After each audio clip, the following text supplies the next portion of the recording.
kali ini. Nah, sebelumnya apakah ada yang tahu apa itu konseling kelompok? Belum. Belum ada yang tahu ya.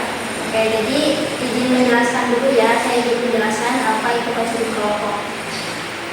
Izinin? Ya, jadi konseling kelompok itu adalah proses bantuan atau layanan yang diberikan oleh seorang konselor ataupun guru BK kepada kliennya, yang tujuannya yaitu untuk menyelesaikan masalah atau konflik yang sedang dihadapi oleh kliennya tersebut.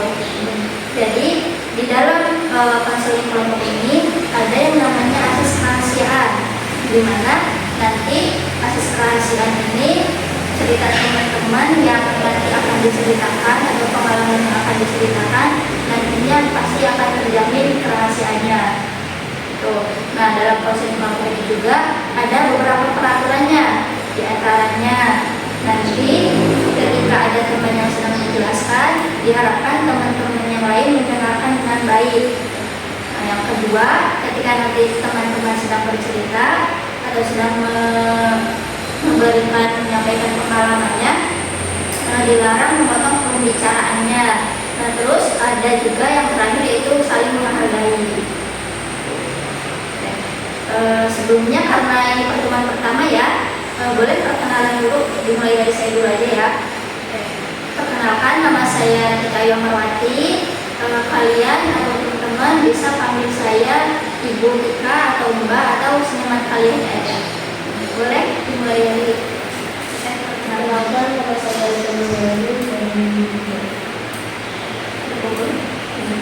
Perkenalkan, saya Dara Anissa dari Mina.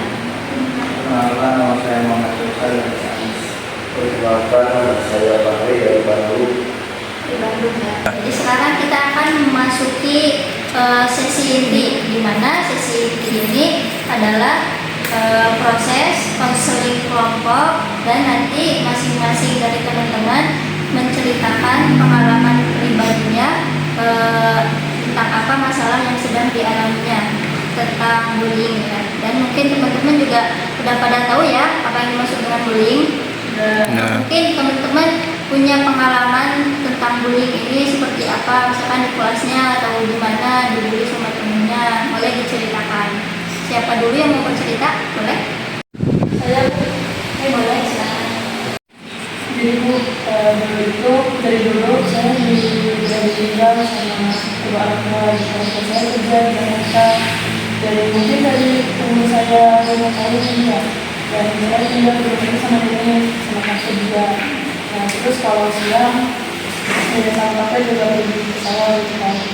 Nah, jadi saya dulu itu sendiri dari siapa dan nenek sama kakek saya juga tidak terlalu memperhatikan saya gitu. Jadi ya mungkin bisa dianggap saya ini kurang kasih sayang ya. Jadi merasa kesepian. Ya, jadi kalau di rumah ya itu apa gitu. Nah, terus menjelang sekolah karena saya ini dilihat sama teman-teman yang dimana karena teman-teman itu selalu terjemput sama orang tuanya, sama ibunya, sama ayah, dan saya enggak gitu. Saya sama nenek gitu. Kayak dalam diri saya itu ada rasa saya juga ingin seperti mereka ada keluarga saya juga bekerja dan saya ingin enggak. Nah, akhirnya dari sana saya introvert dulu, saya dulu kalau di kelas saya gitu. Dan sehingga saya sendiri dulu karena saya pendiam. Kalau boleh tahu gimana mereka ngebullying? Mereka ngata-ngatain saya bahwa orang tua saya gak peduli sama saya, waktu saya tinggal sama nenek berkurus kayak gitu.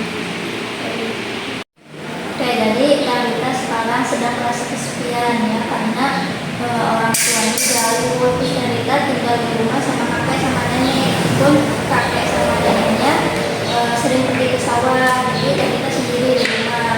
Ya, terus Rita sering merasa iri karena teman-teman Rita kalau misalkan berangkat ke sekolah itu diatur sama orang tuanya, sedangkan Rita enggak.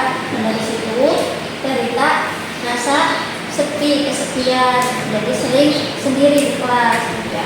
Nah, dari kesendirian itu ya kita dibully sama teman kita karena orang tuanya jauh lah, atau karena sekolahnya nggak pernah diantar, nggak punya orang tua, mungkin gitu ya.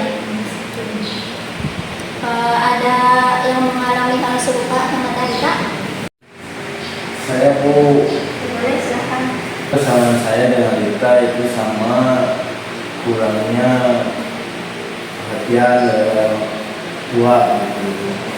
Nah, karena apa itu sibuk sekali dengan pekerjaannya, sehingga sampai lupa gitu dengan anaknya, bahwa anaknya ini harus ke sekolah, harus ngapain belajar.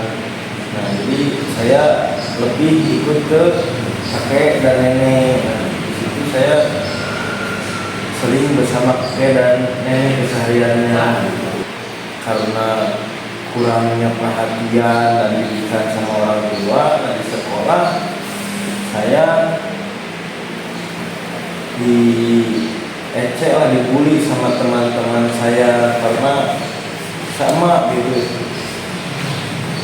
tidak ada orang tua yang mendidik. Oke, mungkin Teh Tiara bisa diceritakan permasalahannya seperti apa? Kalau saya sih hampir sama ya Bu, cuman kalau saya tinggal sama kakak saya. Nah, orang tua saya cerai pas umur saya 12 tahunan. Karena orang tua saya cerai, terus saya juga nggak tinggal sama salah satunya. Jadi teman-teman saya tuh suka bully saya, orang tua atau kacang, kok berserakan katanya gitu. Terus suka disebut anak yang gak diinginin gitu loh Bu, karena orang tuanya nggak ada yang mau nampung. Jadi saya suka kepikiran aja kalau di rumah, jadi itu jadi beban pikiran saya. Oh gitu. Oke. Sekarang coba Faisal boleh menceritakan pengalaman selama dibulinya seperti apa? Ya mungkin untuk permasalahan saya sama mungkin seperti Tiara, dikarenakan perceraian orang tua. Cuman di sisi lain mungkin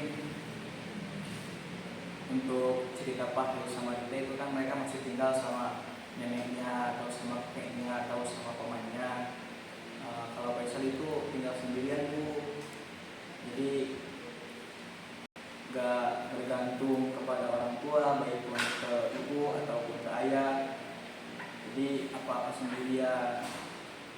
Terkadang di saat Faisal sedang mencari makan, mencari uang ya, untuk kehidupan sehari-hari, jadi di sekolah tuh kadang suka diejek, suka dibully, pengamen lah atau tukang rongsok lah gitu ya.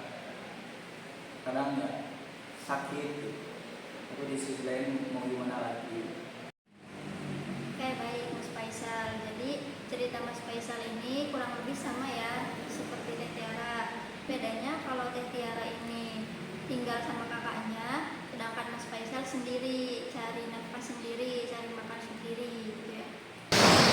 Teman-teman, saya ucapkan terima kasih yang sebanyak-banyaknya karena teman-teman telah bercerita pengalaman selama dibulinya secara terbuka di sini di sesi konseling kelompok kali ini. Nah sekarang kalau saya boleh tahu apa dampak yang dirasakan dari bullying? Aku takut buat bergabung bully lagi. Ya kalau saya sama sih Bu, takut buat semuanya karena ya takut bully lagi. Terus kalau sama di rumah tuh jadi lebih sering pikiran ngelamun gitu. Ya kalau saya sih sebenarnya gak masalah sih, senang mereka mau bilang apa aja, sebenarnya di sini dengan bawa masalah keluarga.